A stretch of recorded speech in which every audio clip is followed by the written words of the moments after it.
जय सिया राम। मैं आचार्य राजेश श्री राम जन्मभूमि अयोध्या से प्रिय दर्शकों प्रस्तुत हुआ आप सबके समक्ष फरवरी महीने का राशिफल लेकर। कन्या राशि के जातकों के लिए आपके छठे स्थान पर फरवरी माह में 5 ग्रहों का योग बन रहा। पंचग्रह योग छठे स्थान पर कैसा परिणाम देगा, आइए जानते हैं।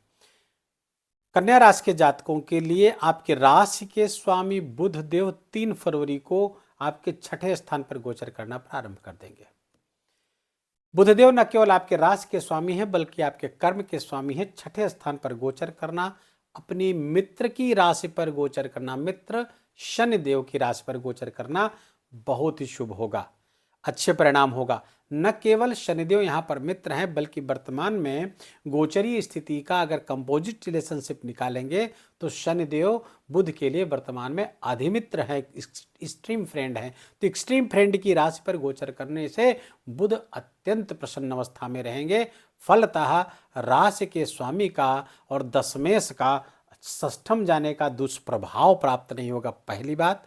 दूसरा, कर्म सेवा क्षेत्र से जुड़ता हुआ दिख रहा। दशमेश बुध सेवा क्षेत्र से जुड़ रहे हैं, तो जो लोग सेवा प्रदाता है किसी प्रकार के और बुध से जुड़ी हुई चीजों का, बुध क्या है, स्पीच है, कम्युनिकेशन है, मैनेजमेंट है, स्किल है, इंटेलिजेंस है, कैलकुलेशन है, फाइनेंस है, बैंकिंग है, सेल्स एंड मार्केटिंग है। शनिदेव कंप्यूटर है, कंप्यूटर सॉफ्टवेयर है, बुधदेव इन सब चीजों से जुड़े हुए लोग, इन सब चीजों से जुड़ी हुई यदि कोई सर्विस प्रोवाइड करते हैं, सर्विस प्रोवाइडर हैं, जबरदस्त लाभ मिलने की संभावना आपको बढ़ गई है। अब चूंकि बुधदेव आपके राशि के स्वामी है, कम्युनिकेशन स्किल आपकी बढ़ने वाली है, आपकी बातचीत करने का तरीका बहुत प्रभावशाली होगा। बुधदेव का मित्र की राशि पर गोचर करना आपके लिए किसी वरदान से कम नहीं, लेकिन स्वास्थ्य का फिर भी ख्याल रखना होगा क्योंकि यहाँ पर बुध और राहु की युति बन रही है। फिर भी स्वास्थ्य संबंधित कोई गंभीर समस्या इसलिए नहीं पैदा होगी क्योंकि यहीं पर छठे स्थान पर स्वास्थ्य और शत्रु से संबंधित होने वाली समस्याओं के निराकरण करने वाले ग्रह भी विराजमान रहने वाले हैं। इसलिए बेफिक्र रहें, बस थोड़ा सा कासस रहना है अपने स्वास्थ्य को लेकर के। बुध के बाद 6 फरवरी को शुक्रदेव छठे स्थान पर गोचर करेंगे। वो शुक्रदेव जो आपके भाग्य के स्वामी हैं और आपके धन स्थान के स्वामी हैं। भाग्य और धन के स्वामी का छठे स्थान पर जाना बिल्कुल भी अच्छा नहीं माना जाता है क्योंकि यहां धन भंग योग, भाग्य भंग योग बना करके गोचर करेंगे। लेकिन चूंकि यहां मित्र की राशि पर गोचर कर रहे हैं और शुक्र के लिए भी शनिदेव अधिमित्र हैं, वर्तमान में एक्सट्रीम फ्रेंड है, इसलिए चिंता करने की कोई बात नहीं है। नकारात्मक रिजल्ट नहीं प्राप्त होगा, लेकिन बहुत सकारात्मक रिजल्ट भी नहीं होगा क्योंकि शुक्र का ये मरण कारक स्थान है। यहाँ यम के यश में होते हैं, शुक्र बहुत अच्छे परिणाम नहीं दे पाते हैं। इसलिए शुक्र और बुध की जो युति है वो भी बहुत अच्छे परिणाम यहां पर क्रिएट नहीं कर पाएगी। हाँ, बुध अच्छे परिणाम जरूर देंगे। राहु के साथ संयुक्त होकर के शुक्र कुछ अच्छे परिणाम देते हुए यहां पर दिख सकते हैं, लेकिन डायबिटीज आदि से जुड़े हुए लोग, यूटीआई आदि से जुड़े हुए जो जिनको यूटीआई है या डायबिटीज जिनको हो गया है या किडनी संबंधित कोई पहले से प्रॉब्लम है, उस परेशानी को बढ़ा सकते हैं। अभी उस पर हम थोड़ी और विस्तार से चर्चा करेंगे। तो पहले सूर्य की चर्चा कर लें। सूर्य देव जो आपके द्वादश स्थान के स्वामी हैं, व्यय भाव के स्वामी हैं, छठे स्थान पर गोचर करेंगे और 13 फरवरी से गोचर करना प्रारंभ करेंगे। मार्च में फिर स्थान 14 मार्च को स्थान परिवर्तित करेंगे। लेकिन सूर्य देव का यहाँ पर गोचर करना कई मामलों में बहुत अच्छा होता है। व्यय स्थान के स्वामी हो जाने के कारण विपरीत राजयोग भी बन जाता है। यहाँ पर हर्ष नाम में विपरीत राजयोग बनेगा और उस राजयोग के कारण आप अपनी मुश्किलों पर आप काबू पा लेंगे, मुश्किलों पर आप हावी हो पाएंगे।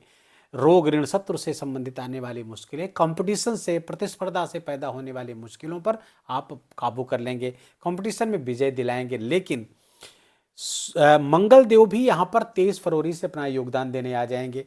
मंगल देव कन्या राशि के जातकों के लिए अष्टम स्थान के स्वामी हैं, पराक्रम के स्वामी हैं, छठे स्थान पर गोचर करेंगे।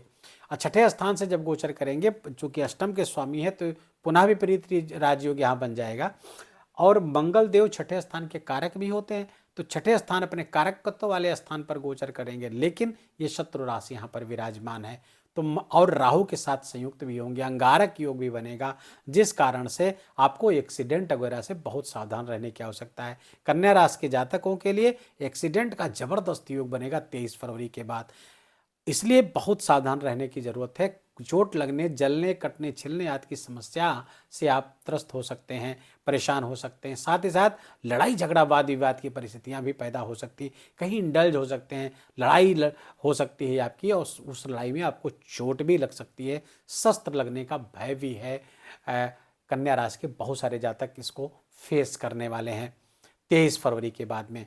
उसके पहले तो मंगल उच्च के हैं, पंचम स्थान पर गोचर कर रहे हैं, बहुत अच्छी स्थिति है। थोड़ा सा पेट में परेशानियां, दर्द वगैरह की समस्याएं, कुछ कंप्लेन इस तरह से आप कर सकते हैं।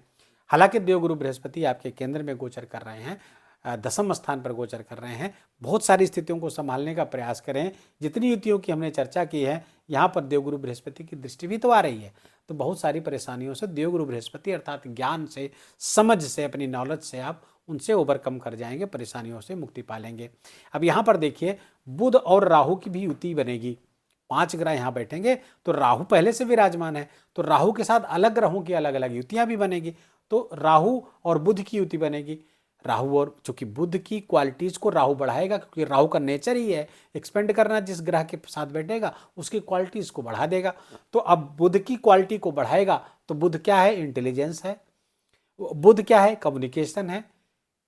बुध आपकी मेंटल एबिलिटीज है, तो उस सब को बढ़ा देगा, उससे विशेष लाभ होगा। अब चूंकि राशि के स्वामी है, तो अच्छे परिणाम यहाँ पर देंगे। आपके कर्म स्थान के स्वामी सेवा क्षेत्र से जुड़ेंगे, तो राहु की युति यहाँ पर फायदेमंद होगी। लेकिन शुक्र के साथ भी राहु की युति बन रही है। शुक्र चूंकि मरण कारक स्थान पर यहाँ पर है, लेकिन फिर भी राहु के प्रभाव में आकर कुछ गलत निर्णय आप ले सकते हैं, इसका थोड़ा सा ध्यान रखना होगा। और मैंने जो कुछ रोग गिनाए हैं आपको शुरुआत में, उस प्रभाव, राहु के ही प्रभाव के कारण उसमें बढ़ोतरी हो सकती है। सूर्य के साथ राहु की युति कैसी रहेगी? सूर्य के साथ जब राहु की स्थिति बनती है, तो सूर्य को राहु इक्लिप्स करता है, ग्रहण लगाता है सूर्य को। अति आत्मविश्वास और फॉल्स ईगो, इन दो चीजों से सावधान रहना होगा। ओवर कॉन्फिडेंस में आकर के कोई निर्णय मत लीजिएगा। दूसरी बात, यहां पर राहु फॉल्स ईगो देगा। उस फॉल्स ईगो के कारण आपको लगेगा कि हम जगह जगह अपमानित हो रहे हैं, कोई मुझे टारगेट करके कोई बात कह रहा है, तो उस कारण से आप आहत होंगे, लड़ाई झगड़ा होने की संभावना को बढ़ा देंगे। थोड़ा सा इस पर सावधान रहने की आवश्यकता है। वीडियो के अंत में जो उपाय बताया जाए उसको जरूर करिएगा। अब यहाँ पर मंगल देव आएंगे तो अंगारक योग बनेगा, लेकिन अंगारक योग की मैं बात बता चुका हूँ, विस्तार से एक वीडियो होगा, उसको देखिएगा, उसमें उपाय भी बताया जाएगा। शनिदेव डिस्पोजिटर केंद्र में गोचर कर रहे हैं, अच्छे परिणाम यहाँ पर देते हुए दिख रहे हैं, अच्छे परिणाम आपको प्राप्त होंगे। उपाय क्या करें? एक तो हनुमान चालीसा का खूब पाठ करिए, दूसरा सूर्य भगवान को अर्घ दीजिए, गायत्री मंत्र का जप करिए, सूर्य भगवान का ध्यान करते हुए गायत्री मंत्र का जप करें, ताकि आपका कॉन्फिडेंस बढ़ा रहे। आदित्य हृदय स्तोत्र का पाठ करना आपके लिए बहुत अनिवार्य इस महीने हो गया है, ताकि कॉन्फिडेंस गलत दिशा में आपको लेकर न जाए। वीडियो को यहीं विराम देंगे। वीडियो अच्छा लगा हो, आपके काम का लगा हो, मेरा बोलना आपका सुनना दोनों सार्थक हो, कृपा करके इस वीडियो को लाइक करिए, अपनों के साथ शेयर करके उनको भी इसका लाभ दीजिए। कमेंट में जाकर जय सिया राम लिखना बिल्कुल भी मत भूलिएगा, और अपना बहुत बहुत ख्याल रखिएगा। अभी तक आपने चैनल को सब्सक्राइब नहीं किया है तो इसको सब्सक्राइब कर लीजिए, बेल आइकन की घंटी दबा लीजिए। अपना बहुत बहुत ख्याल रखिए। जय जय सिया राम।